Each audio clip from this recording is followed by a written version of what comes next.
Yan mga kaibigan, kukak-kukak binibinta dito mga kaibigan itong palaka.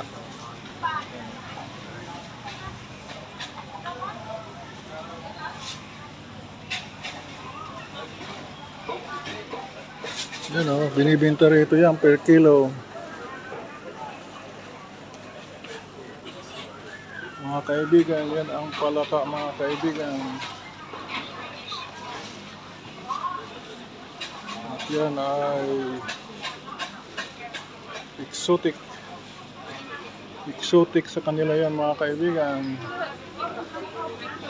At yan ay palakang hindi ko alam kung saan, palakang bukid or palakang kubo, palakang mansion or whatever. Basta yan ay frog. Frog mentality. Yan mga kaibigan. Yan ang palaka. Pero ang binibili natin mga kaibigan, pado. Ayan pado ang tawag dito, hito. Hito mga kaibigan, buhay na buhay. Pagpatay hindi nila sinasali. Yan buhay na buhay yan.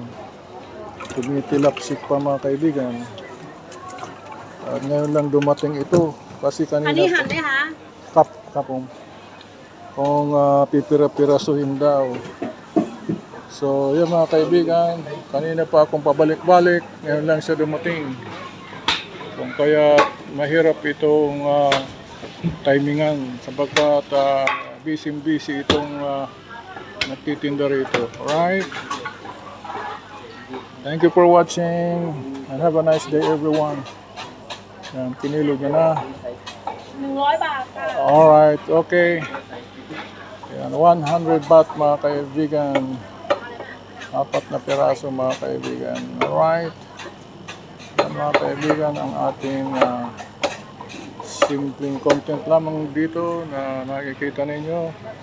At ito ay binibidyo natin para makita ninyo ang pamamaraan ng paghihiwa ng tinatawag na pado or hito or mud fish sa English. Hito sa Bicol. At ganun din siguro sa Tagalog. At yan ay masarap yan, linalagyan ng piniprito yan o kaya linalagyan ng gata na may sili or whatever. Alright mga kaibigan, so hanggang dyan na lamang, and please like, share and subscribe. Like, share and subscribe. Please subscribe mga kaibigan para tayo naman ay mabuhay ng matagal sa mundong ito. Thank you and have a nice day everyone.